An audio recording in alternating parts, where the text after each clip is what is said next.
Okay, I had a lot of dental work today, so I don't think I'm so good at talking. I've printed out, also we've had considerable trouble using the computer, the internet basically, and the cabling suck. So I'm going to, I printed out the first few pages of Compton's article. And I thought we could, I've got enough copies for everybody, including if others if they come.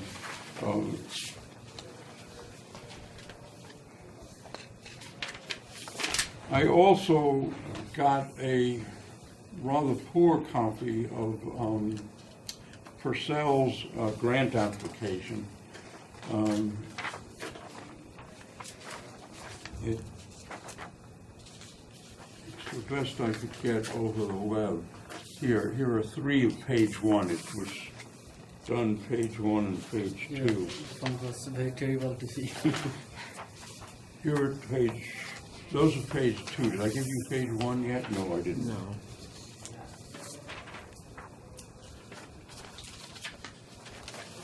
Those are page two, right? Oh no, it was page one. Okay, so then we need page 2 because we already have these two. I gave you two page ones. You gave us this page. That's page one. Yeah, and then we have that. So Okay. we need Here page are two copies of page two. And I have to give the other people page two. Okay, I think what I should, can you more or less understand me when I speak? My lips are so swollen that I can't really pronounce anything. But you can understand? Yeah. Okay. All right. When Compton did his experiment in 1923, he then went to the American Physical Society meeting, I think it was in New York, and described his results, and there was an astonishing reaction from the audience, namely a large number of people didn't believe him, couldn't imagine that what he was saying was true. And in fact, many people who talk about and teach quantum mechanics and write about quantum mechanics still haven't appreciated Compton's work. And but he makes it very clear in the beginning. So I think what we'll do is start out. Why don't we start with you? Okay. Why don't you read the first few sentences of Compton's article Okay. in a loud voice? A quantum theory of the scattering of X-rays and gamma rays by light elements. The hypothesis is suggested that when an X-ray quantum is scattered, it spends all of its energy and momentum upon some particular electron. This electron in turn scatters the ray in some definite direction. The change in momentum of the X-ray quantum due to the change in its direction of propagation results in a recoil of the scattering electron. The energy in the scattered quantum is thus less than the energy in the primary quantum by the kinetic energy of the recoil of the scattering electron. The corresponding increase in the wavelength of the scattered beam is lambda theta minus lambda naught equals 2h over mc sine squared of 1/2 theta equals 0.0484 sine squared 1/2 theta, where h is the Planck constant, m is the mass of the scattering electron, c is the velocity of light, and theta is the angle between the incident and scattered ray. Hence, the increase is independent of the wavelength. This distribution... Okay, why don't you stop now? Oh, you came in late, so you need these things. Here's one, but there are two more.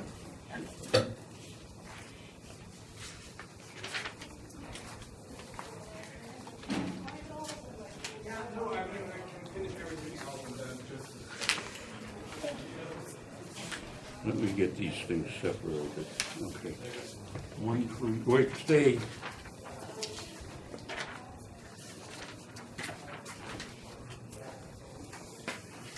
Okay, now, let me just emphasize some of the things that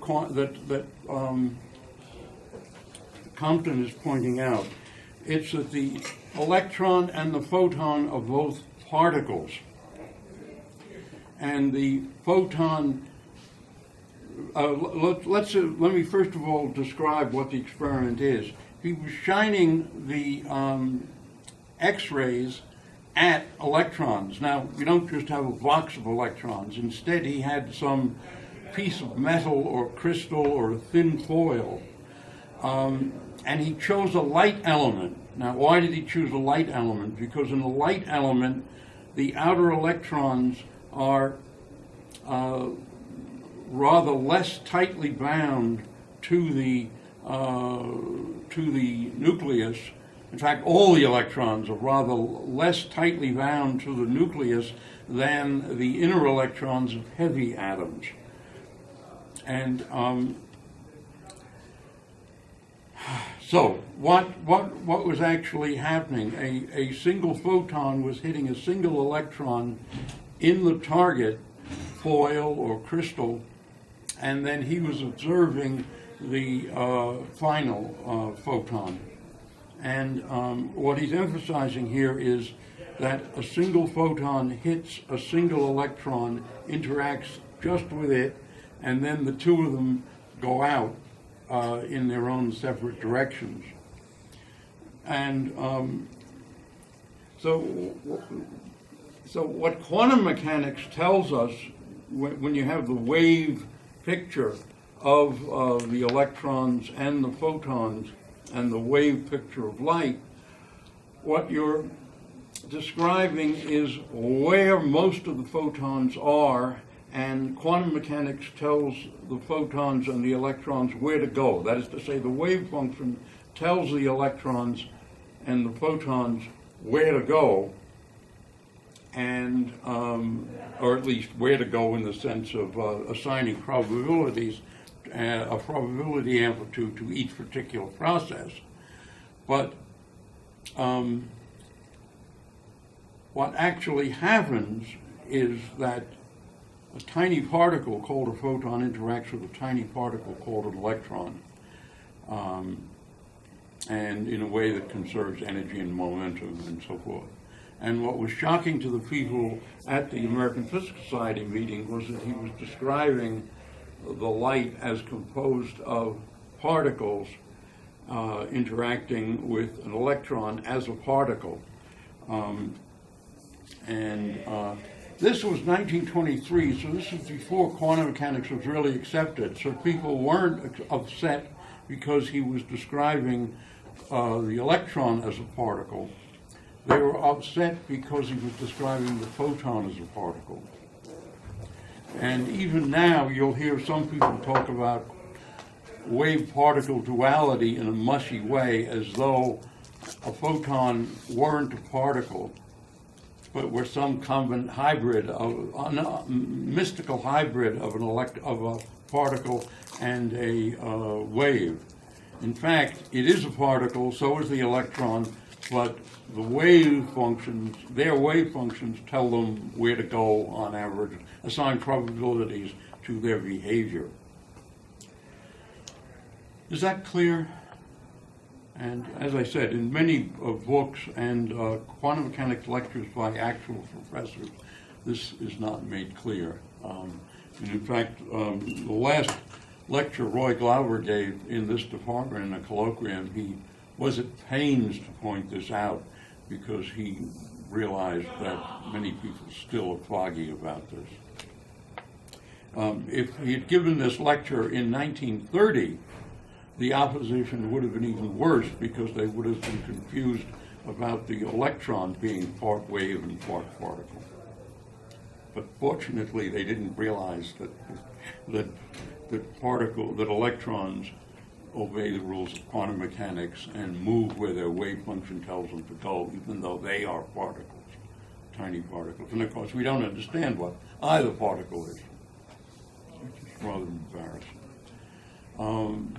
Okay, so any questions, or shall we just go on? I think this is a remarkably well-written paper. Okay, so if we're going clockwise, you're next. And loud voice, this is a very big room with lots of sound absorbing material. Okay, that's right. The distribution of the scatter radiation is formed by an indirect and not quite rigid method to be concentrated in the forward direction according to our defined law.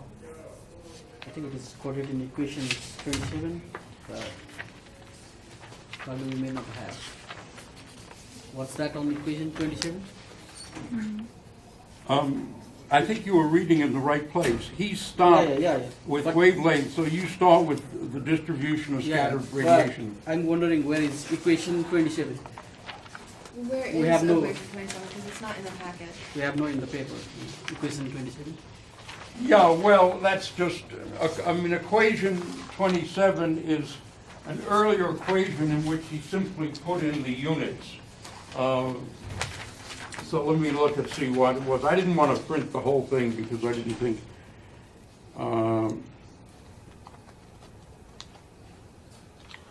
okay, it's equation 5. If you look at equation 5 and you substitute the values of Planck's constant, mass of the electron, speed of light, that's what you get.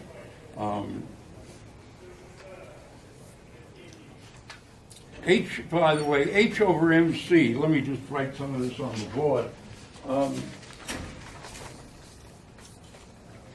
H bar over MC, which is 1 over 2 pi, H over MC, is the Compton, this is called the Compton wavelength.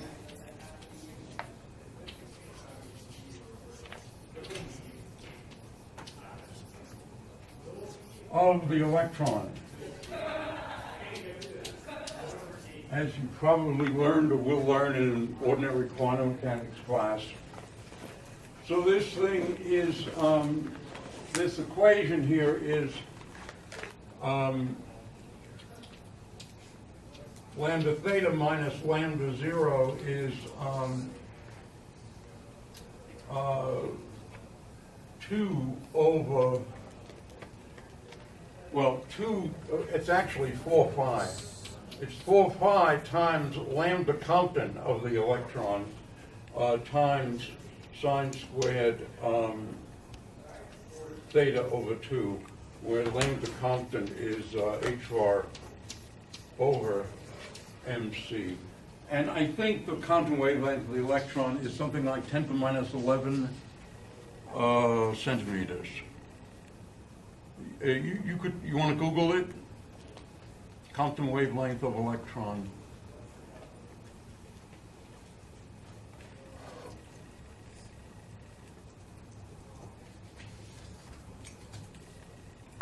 Those of you who came in late, I had dental work and the anesthesia is still not worn off.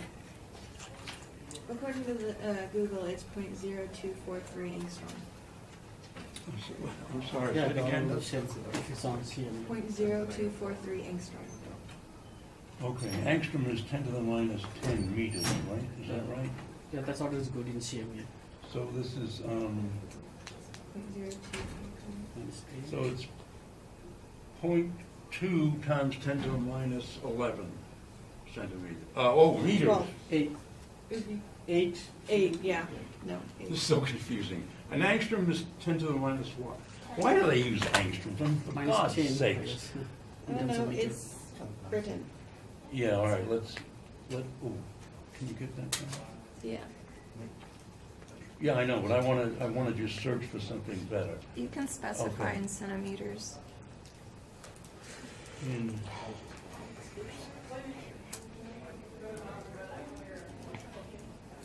Okay, 2.4 10 to the minus 12 meters.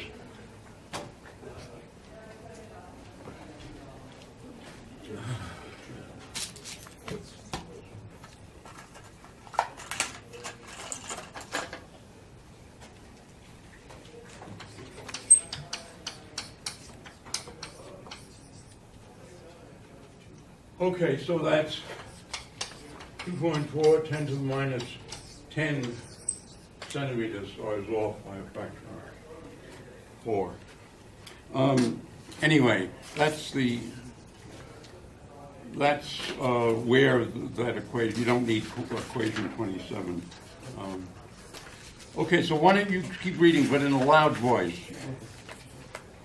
The total energy removed from the primary beam comes out less than that given by the classical Thomson theory in the ratio I over I plus twice alpha, where alpha is Cahill. I think that's 1 over 1 plus 2 alpha. Is that 1 or I? It's 1. Where alpha equals h over mc lambda naught. What's that alpha? Is that the constant? Yeah. Well, Let's see. alpha is, I don't know, something, it's related, but, so I don't know, I mean, you're asking what alpha is. Alpha is H It seems to be the ratio over of MC wavelength. lambda 0, and then lambda 0 is, well, lambda 0 is just the original wavelength. So this is a parameter that varies according to the original wavelength. So where alpha equals h over mc lambda naught equals 0.0242 over lambda naught. Of these energy of fractions, 1 plus alpha over 1 plus twice alpha reappears as scatter radiation, while the remainder is truly absorbed and transferred into kinetic energy of recoil of the scattering electrons. Hence, if sigma naught is the scattering absorption coefficient according to the classical theory, the coefficient according to this theory is sigma equals sigma over 1 plus twice alpha equals sigma s plus sigma a, where sigma s is the true scattering coefficient. It's given by 1 plus alpha times sigma over 1 plus twice alpha to the square, and sigma a is the coefficient of absorption due to scattering, which is given by alpha times sigma over 1 plus twice alpha to the square. Unpublished experimental results are given which show that for graphite and its molybdenum krypton, is that Molybdenum potassium. Russian? No, actually, it's, I think it's I don't know what MO is, but It's but It's the molybdenum. Yeah. a K is a K-shell X-ray, I think. Oh, The okay. scatter radiation is longer than the primary and observed difference. Okay, let me just mention something to deal with the confusion here.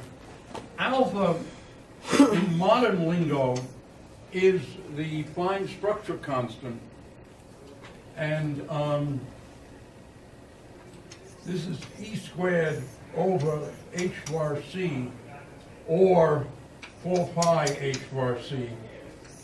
So I'll put that in parentheses, depending on your units. And this is dimensionless, and it's equal to 1 over 137 approximately. And so this characterizes the strength of electromagnetic interactions. The interactions are weak enough so that one can do perturbation theory and analyze electrical effects,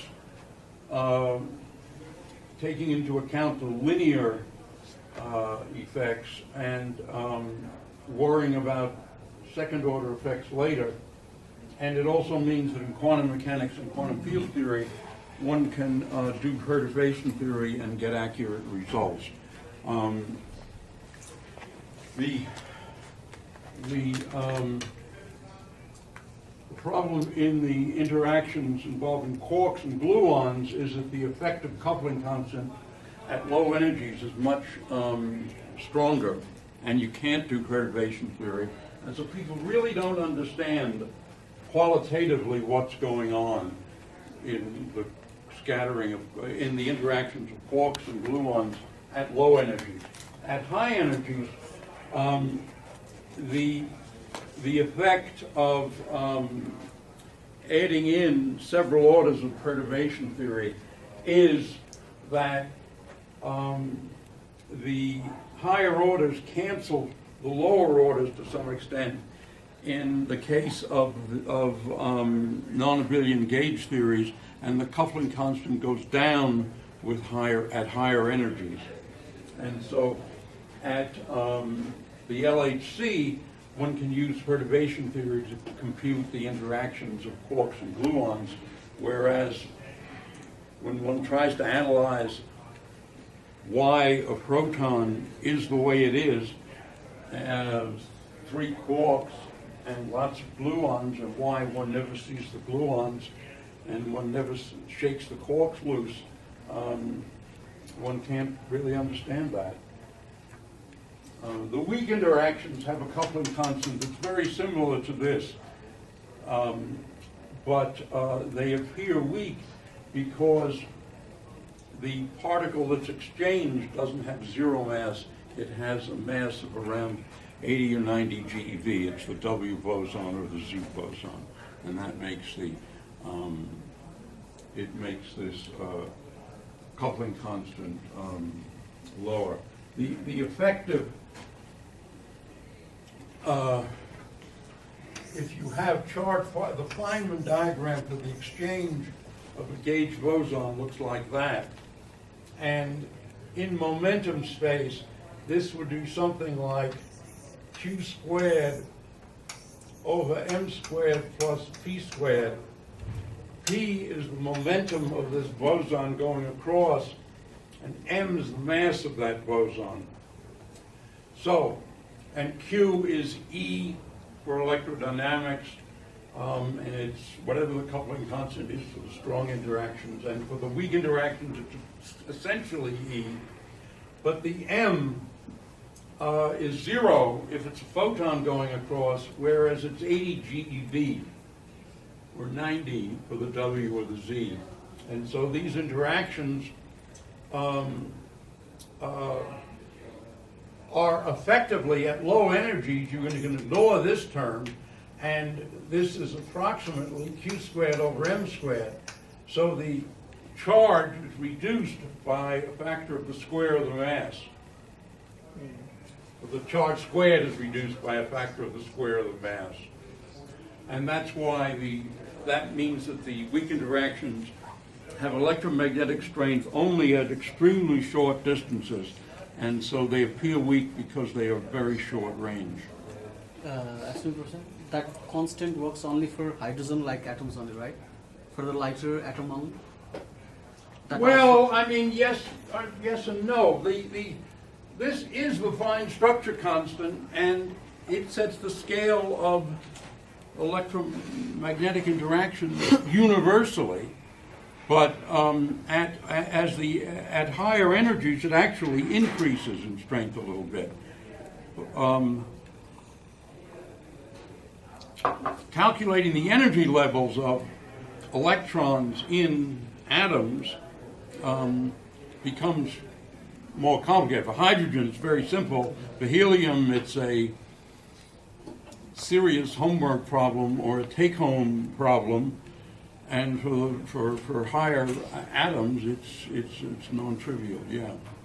So you said that the Q is dependent on what kind of force is acting on it? That the what?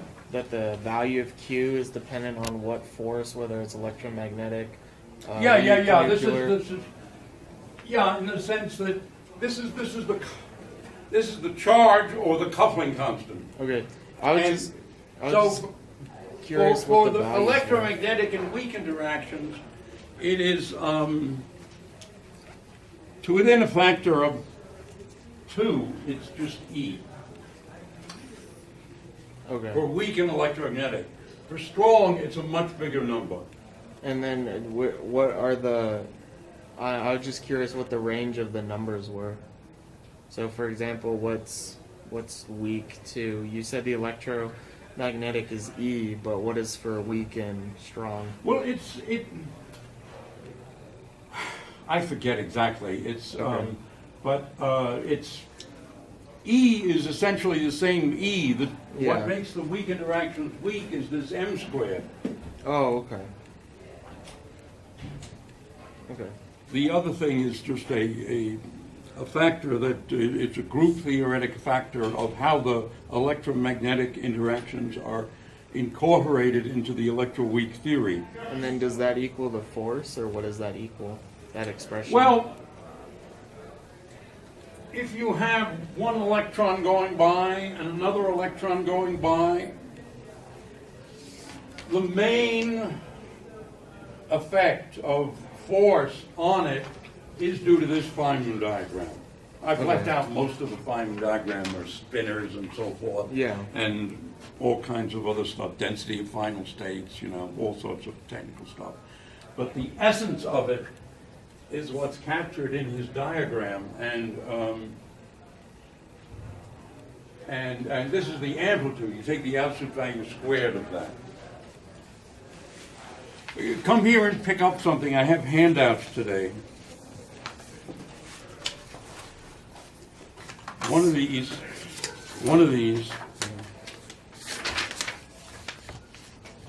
and one of these. So that's a return to the first few pages of Compton's article on Compton scattering. And the other two are Purcell's grant application. So let's see, somebody was asking a question and didn't get a candy. Who asked the question? You. And who's the videographer? You. Okay. You asked a question, right? Anybody else ask? You looked something up. Anybody else? All right.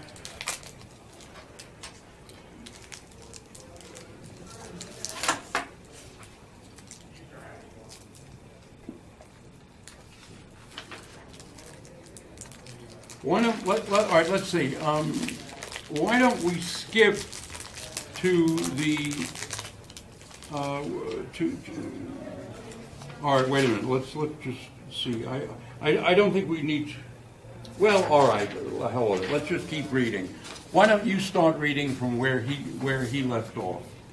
So the molybdenum K radiation, the scattered radiation is longer than the primary. The observed difference lambda pi over 2 minus lambda naught is equal to 0.022, being close to the compared value 0.024. In the case of scattered gamma rays, the wavelength has been found to vary with lambda in agreement with the theory, increasing from 0.022a primary to 0.0688, where theta is equal to 135 degrees. Also, the velocity of secondary beta rays excited in light elements by gamma rays agrees with the suggestion that they are recoil electrons. As for the predicted variation of absorption with lambda, Hewlett's results for carbon for wavelengths below 0.5 angstroms Yeah. Angstrom, yeah. are in excellent agreement with this theory. Also, the predicted concentration in the forward direction is shown to be in agreement with the experimental results, both for X-rays and gamma rays. This remarkable agreement between experiment and theory indicates clearly that scattering is a quantum phenomenon and can be explained without introducing any new hypothesis as to the size of the electron or any new constraints. Constants. Constants. Also, that a radiation quantum carries with it momentum as well as energy. The restriction to light elements is due to the assumption that the constraining forces acting on the scattering electrons is negligible, which Or is negligible. are negligible, which is probably legitimate only for the lighter elements. Okay, that's something I described to you earlier. All right, I think we can skip the next two. Why don't you start with J.J. Thomson? J.J. Thomson's classical theory of the scattering of X-rays, though supported by the early experiments of Barkla and others, have been found incapable of explaining many of the more recent experiments. This theory, based upon the usual electrodynamics, leads to the result that the energy scattered by an electron traversed by an X-ray beam of unit intensity is the same whatever may be the wavelength of the incident rays. Moreover, when the X-rays traverse a thin layer of matter, the intensity of the scattered radiation on the two sides of the layer should be the same. Experiments on the scattering of X-rays by lighter elements have shown that these predictions are correct when X-rays of moderate hardness are employed. But when very hard X-rays or gamma rays are employed, the scattered energy is found to be decidedly less than Thomson's theoretical value, and to be strongly concentrated on the emergent side of the scattering plate. Okay, good. Why don't you pick up then? Okay. Several years ago, the writer suggests that this reduced scattering of the very short wavelength X-rays might be the result of interference between the rays scattered by different parts of the electron. If the electron's diameter is comparable with the wavelength of the radiation, by assuming the proper radius for the electron, this hypothesis supplied a quantitative explanation for the scattering for any particular wavelength. But recent experiments have shown that the size of the electron, which must thus be assumed, increases with the wavelength of the of the X-rays employed. And the conception of an electron whose size varies with the wavelength of the incident rays is difficult to defend. Okay, good. So you see the state of understanding and the state of argument. Compton was really leading physics forward by quite a bit in his work and this paper. Why don't you pick up now?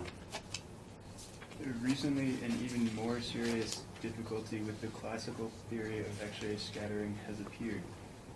It has long been known that secondary gamma rays are softer than primary rays, which excite them, and recent experiments have shown that this is also true of X-rays.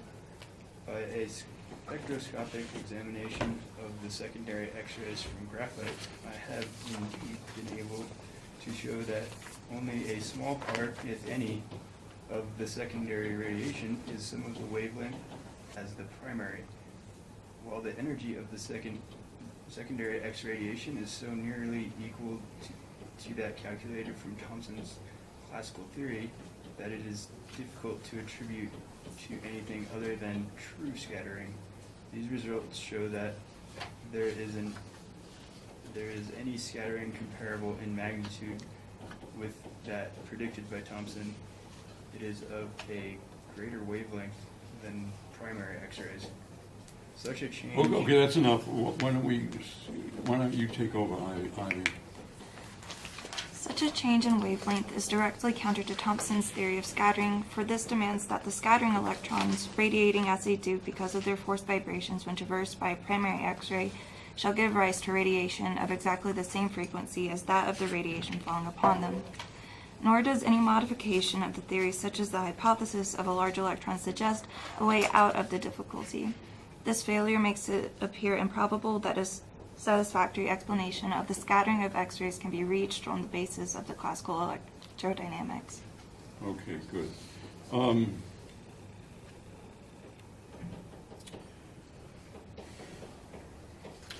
Anyway, it's a very good paper. I wonder, what do you think? Shall we continue with this paper or skip to Purcell?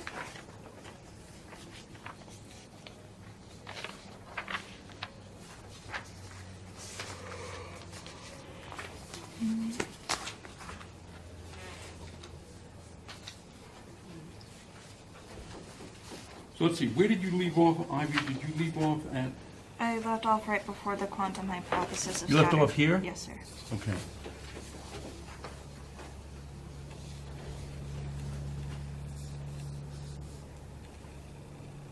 We might want to switch because it's going to get covered. To what? And we should probably switch considering, like, up next it's just a bunch of variables and Equations and Greek letters. We should probably switch because up next it's literally just a bunch of variables, Greek letters, and diagrams on the next page. So you'd like to go to Purcell?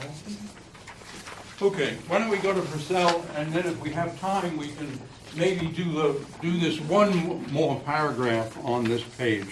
But if we continue in a clockwise fashion, Which is Purcell.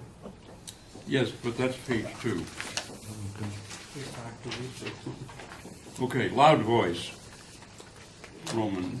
This letter is an application for a grant from the Ranford Fund of the Exertion or Unertion American Academy of Arts and Sciences. The research project for which assistance is sought is an effort to detect in the microwave radiation from interstellar space a sharp line at the frequency associated with the hyperfine structure of the ground state of atomic hydrogen. The experiment has been undertaken as a PhD thesis from my PhD thesis problem by Mr. Harold or Cahill Harold I. Even, a graduate student in the Department of Physics under my direction. I shall outline briefly the background of the problem and the method we plan to use. Okay. The ground state of the hydrogen atom is split into two hyperfine structure levels by the interaction between the spinning electron and the magnetic moment of the proton. The frequency associated with transitions between those levels has been measured very precisely by Nafe and Nelson at Columbia. Using Rabi's method of atomic beams, it is 1420.41 megacycles per second, corresponding to a wavelength of 21.10 centimeters. Microwave radiation of this wavelength can be absorbed or emitted by free neutral hydrogen atoms, of which interstellar space contains a supply abundant for our purpose. We propose to search for this transition by studying the apparent noise, temperature in the neighborhood of the wavelength in question of a microwave antenna directed toward the Milky Way. At this sharply defined By the way, wavelength... let me just interject and explain something there. You see, what you've got are these two levels of atomic hydrogen, and here we're talking about clouds of atomic as opposed to molecular hydrogen. So these are just hydrogen atoms, and they're pretty cold, and the population in the two levels, well, it's the usual Planck formula. The ratio of n in the higher state to n in the lower state is e to the minus delta E over kt, k being, of course, Boltzmann's constant. And so this is the temperature that he's talking about when he's, and the idea is that if the gas is cold, colder than the radiation that's coming at it, the hydrogen gas will absorb photons that allow the transition from the lower to the upper state.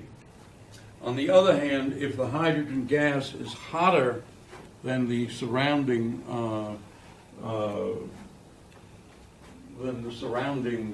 radiation, let us say, then what you're going to have is emissions.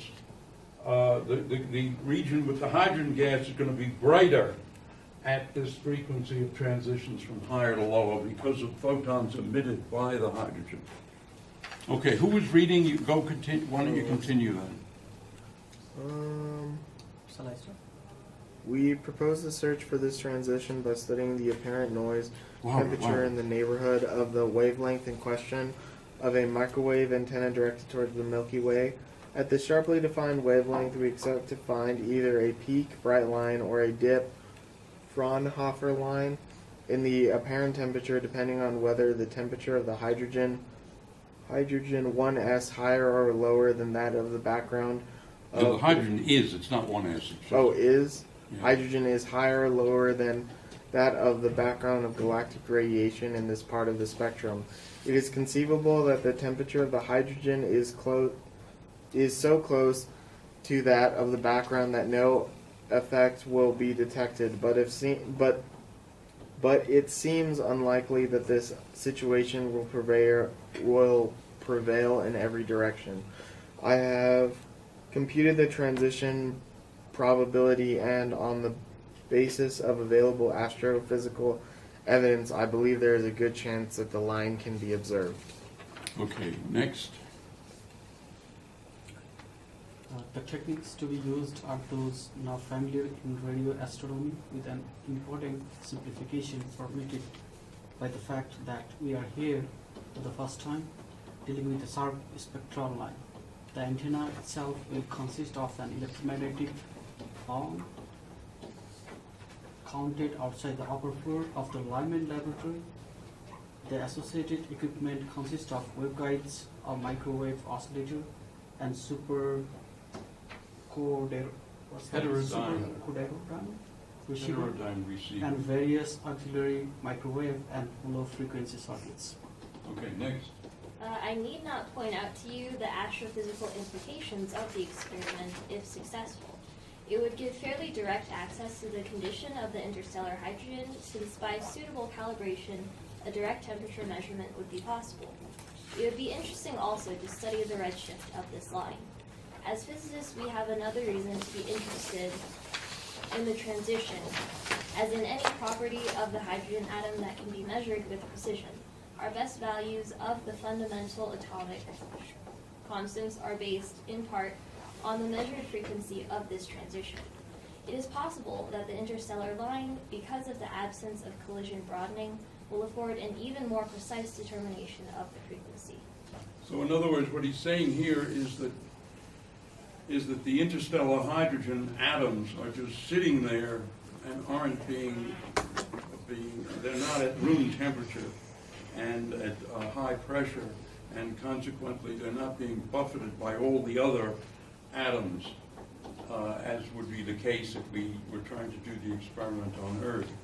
And so he might be able to observe, to determine more accurately, experimentally, the hyperfine transition frequency than people could do it on Earth, and so it would be an advance in our understanding of the fundamental constants also.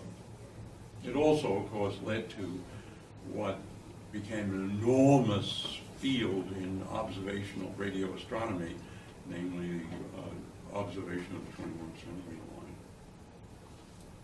So let's see, you finish that paragraph then? Okay, right. An experiment of the sort described has been in the minds of many people, I'm sure, and it is not unlikely that someone will beat us to it. However, we have been in touch with the principal radio astronomy projects in this country, and it appears that although exploration of the 1400 megacycle region is included on some of the long-range programs, the present effort is going in other directions. We have set ourselves the limited objective of detecting the line, if possible. Clearly, once the existence of the effect is established, many more elaborate investigations would suggest themselves. Do you want me to read this little? Oh, I don't know. Well, read the paragraph, but skip the actual itemized list. Okay. Of the equipment mentioned above, some parts are already available and some can be borrowed. Certain critical items must be purchased or built in the laboratory, and it is to defray These expenses. these expenses that I request a grant in the amount of $500 to be spent approximately as follows. Okay, we can skip that. All right, why don't you You do the next paragraph. Any apparatus of permanent value so obtained would be suitably marked as acquired by a grant from Rumford Fund and would be made available subsequently to other researches or disposed of in any way you might designate. None of the funds requested would be used to pay research assistance. Money budgeted for items requiring construction would be used to defray machine shop and carpenter shop charges. Okay, last paragraph would be Ivy then. Okay. I hope that the Rumford Committee will feel that this project is suitable one for support by the Rumford Fund and is worthy of the assistance requested. Naturally, I shall be very happy to provide any additional information the committee may need.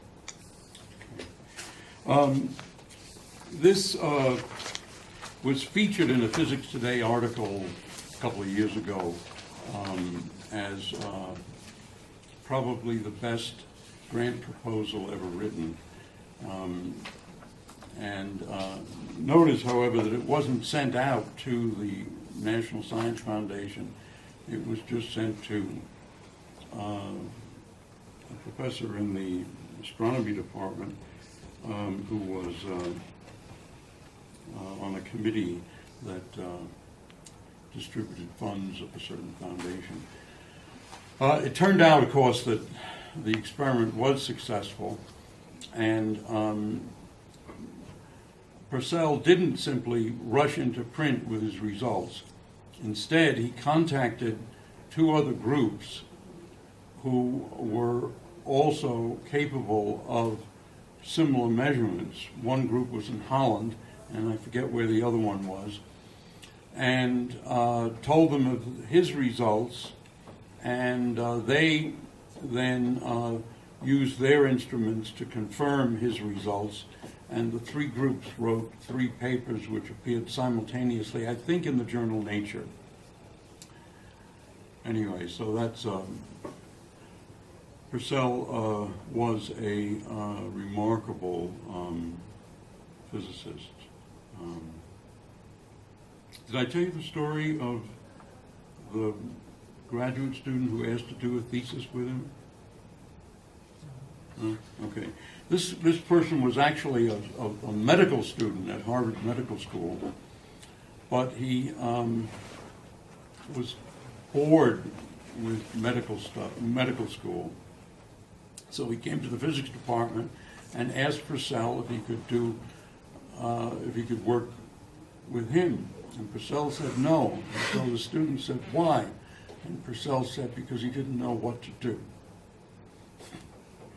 And so the remarkable thing that I'm suggesting here is that here was one of the most creative physicists of the 20th century, and at the moment he didn't think he had a good idea that was worth the graduate student's time, so he didn't want to waste the graduate student's time.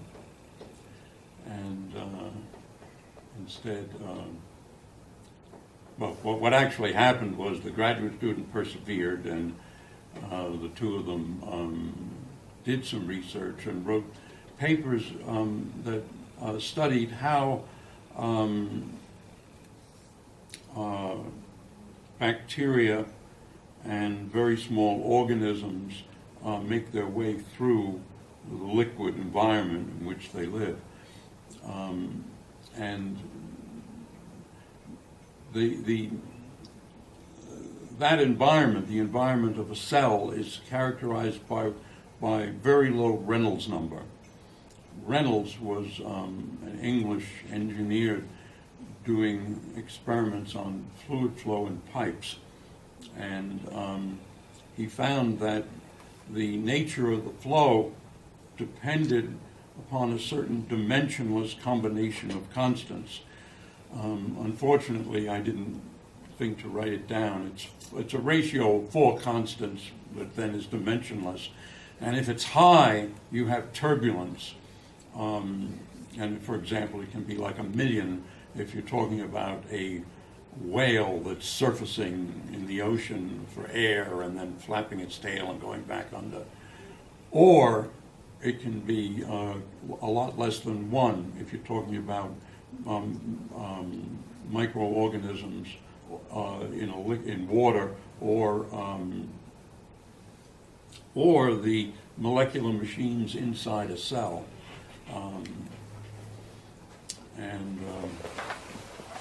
Anyway, so I guess that's about it for today. You may have some favorite papers that you'd like us to discuss in class. If so, send me a link. What one notices,